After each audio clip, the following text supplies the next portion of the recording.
You ever find something in the dark that changes the rest of your life before the sun even rises? Some nights don't just test a man, they ask him who he really is. And sometimes the answer comes in the shape of a frightened boy with nowhere left to run. The boy sat slumped against the barn wall, knees pulled tight to his chest, boots still laced as if he might need to bolt any second. Even though exhaustion dragged his eyelids down, dust clung to the sweat on his torn shirt, and dried blood crusted across his knuckles. Rope burns circled his wrists, raw and angry, the kind left by being hauled behind something that didn't care if you lived or died. He couldn't have been more than 16. Wade Hollister stood in the barn doorway, lantern lifted, staring at the kid like he'd stumbled onto a ghost from a life he'd tried to bury. The boy jerked at the light, eyes wide and feral, scrambling backward into the hay, boots scraping wood in a panic. "Don't," he rasped, voice shredded. "Don't." Wade didn't move. He just held the lantern steady, letting the warm glow settle between them like an unspoken truce. "Easy," Wade said, quiet as falling dust. "You're on my land. Nobody's coming through that door but me." The boy's chest rose and fell in quick, shallow bursts. His gaze flicked to the entrance, then back to Wade, measuring distance, weighing odds, like an animal deciding whether to bolt or bite. He looked like he'd been running for days. Wade set the lantern on a post and lowered himself into a crouch, hands visible, palms open. "You're hurt." The boy said nothing. His jaw worked as if words sat trapped behind his teeth, unwilling to trust the air. Wade's eyes moved over him, rope burns, bruises blooming dark along his collarbone, a split lip still wet with blood. The boy's shirt hung open where the seam had torn, and just above his heart sat a fresh brand, blistered and red. Wade felt his stomach twist hard. "Who did that to you?" The boy flinched, hand flying to his chest as if he could hide the mark. "I can sleep in my boots," he muttered, voice cracking under the strain. "Don't need nothing. I'll be gone by morning." Wade stayed where he was. "That's not what I asked." The boy's face tightened, shame and anger tangled together. "Doesn't matter. They paid for me fair. I ran. Makes me the thief." Wade's jaw set. He'd heard that logic before, heard it used to wrap cruelty in respectable words. The war had been over 6 years, but men still found ways to put chains on other men and call it lawful. "You got a name?" The boy hesitated, then barely breathed. "Ethan." "Ethan what?" "Just Ethan." Wade nodded once, slow and thoughtful. He rose carefully and crossed to the workbench, took a tin cup, filled it from the water barrel, then set it on the floor halfway between them. "Drink, then we'll talk." Ethan eyed the cup like it might bite, but thirst won the fight. He crawled forward, grabbed it, and drank in desperate gulps, water spilling down his chin. Wade leaned against a post, arms folded, waiting while the boy's shaking hands drained the last drop. When Ethan lowered the cup, Wade spoke again. "How long you been running?" 3 days. "From where?" Ethan's eyes lifted, wary. "You ask a lot for a man who says I'm safe." "I didn't say I don't want trouble," Wade replied. "I said you're safe. Those aren't the same." Ethan set the cup down, fingers curling into fists. "There was an auction outside Covenant Ridge. They sell labor contracts. Legal, they call it. Sign your name, work 5 years, they feed you, house you." His voice hardened. "I didn't sign anything. My pa did before he died. The man holding the paper says I owe the debt." Something cold settled behind Wade's ribs. "Who bought it?" Ethan's voice dropped low. "Carson Lyle." Wade went still.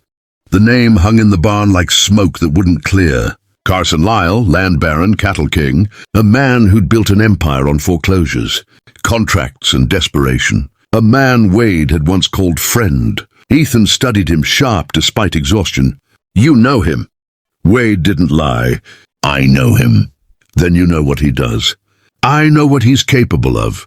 Ethan let out a brittle laugh. "He branded me like stock. Said I needed to remember my place. Said if I ran again, he'd hang me for stealing property." Wade's hands tightened at his sides. He looked closer now, really looked, and something in the boy's face snagged at memory. The eyes, the jawline. "What was your pa's name?" Ethan frowned. "Why?" "Just tell me." "Samuel." "Samuel Dorsey." The air left Wade's lungs like he'd been hit. He turned away, gripping the workbench, staring at nothing. He hadn't heard that name spoken in 8 years. Hadn't let himself... You knew him, Ethan said softly, not a question. Wade nodded slow. We served together. Ethan took a step closer. Then you know he was a good man. Wade swallowed. I know he saved my life twice. Silence filled the barn. Outside, a horse shifted, the wind rattling loose boards. Ethan's voice came quieter now. He talked about you. Said you were the only officer who cared if men lived or died. Said you pulled him out of a burning wagon when everyone else ran. Wade turned back, eyes searching the boy's face. He tell you anything else? Ethan shook his head. He didn't talk much about the war. Just said if I ever got in trouble I should find a man named Wade Hollister. He paused, studying him. Guess I found him. Wade stared at Samuel's boy standing in his barn, beaten, branded, hunted, and Wade had done nothing.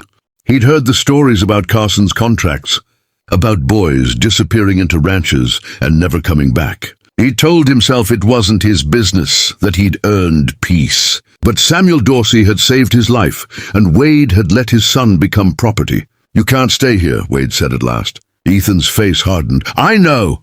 I'll be gone before sunrise. That's not what I meant. Wade stepped closer. You stay.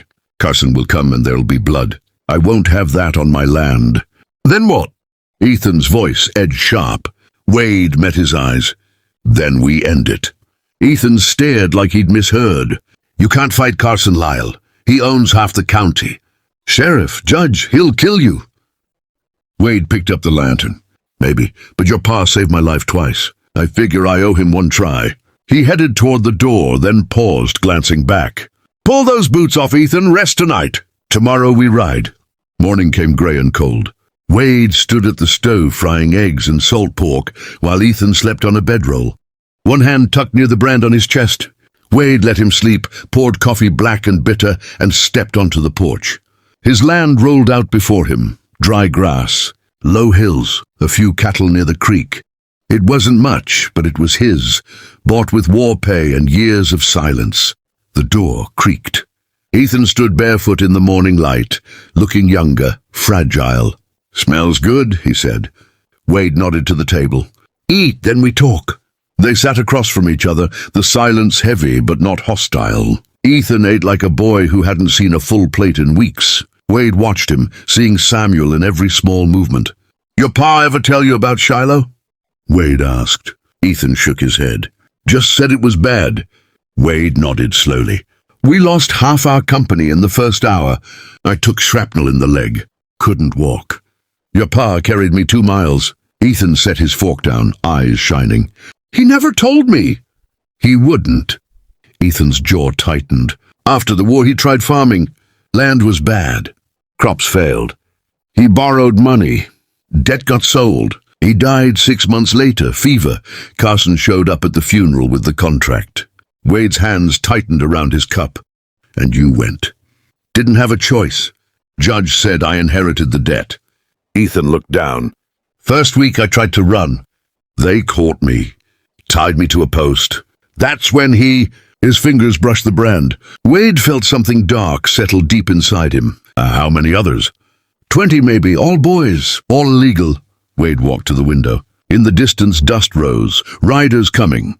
They're looking for you. Ethan stood instantly. I'll run. I won't bring them here. Sit down, Wade said firm. Ethan hesitated, then sank back into the chair, fists clenched. Wade turned to him. I need to tell you something you won't like. Ethan waited. Wade drew a breath. I heard the rumors. Years ago, about Carson. I knew enough. Ethan's face paled. You let it happen. Wade nodded once. Yeah. Ethan stood slowly, fury rising. My pa saved you, and you did nothing. I know. Wade's voice shook but held. I can't change that. But I can start now. Ethan's breath came fast. You think that makes it right? No, Wade said quietly. But it's what I've got. Outside hoofbeats grew louder. Ethan turned toward the door. I'm leaving. You leave, they'll hunt you down. Ethan spun back. Then what do you want from me? Wade held his gaze. What did your pa believe in? Ethan's eyes burned. The hoofbeats thundered closer. Ethan closed his eyes, then opened them with something new behind the fear. "I believe some debts don't get paid with money," he said. "Only blood." Wade nodded. "Then we're agreed." He pulled back a top in the corner, revealing a rifle, shotgun, and revolver. Checked the loads and handed Ethan the revolver. "You know how?" "Pa taught me." Wade lifted the rifle. "Good, because they won't take prisoners." They stood side by side as the riders crested the hill. The dust from the departing riders hung in the air long after the sound of hoofbeats faded, as if the land itself needed a moment to believe what had just happened. Wade lowered the rifle slowly, the tension draining from his shoulders in a way that felt heavier than the fight itself. Behind him, Ethan stepped onto the porch, bare feet quiet against the boards, revolver still clutched but no longer shaking. Neither of them spoke at first. The crowd began to drift away, one by one offering small nods, the kind people give when words would only get in the way. Gas lingered a moment, resting a weathered hand on Wade's shoulder, then tipped his hat to Ethan and headed down the steps, leaving the two of them alone with the settling evening. Ethan finally exhaled, a long breath he seemed to have been holding for days. "They're not coming back, are they?" he asked. Wade looked out across the rolling fields, the light turning gold at the edges. "Not today," he said. "And not without the whole county watching next time." Ethan nodded, absorbing that, then sank onto the porch step, exhaustion washing over him now that fear had somewhere to go. Wade set the rifle against the wall and sat beside him. For a while, they just watched the sun dip lower, the quiet stretching easy between them. "My pa used to say a man shows who he is when it costs him something," Ethan murmured. Wade gave a faint, tired smile. "Your pa was right." The last sliver of sun slipped behind the hills, leaving the sky soft and dim. Wade rose and pushed the door open, warm lamplight spilling onto the porch. "Come on," he said gently. "You've got a bed inside, and we've got a lot of living left to do." Ethan stood, hesitated only a second, then stepped in beside him. The door closed and the night settled peaceful at last.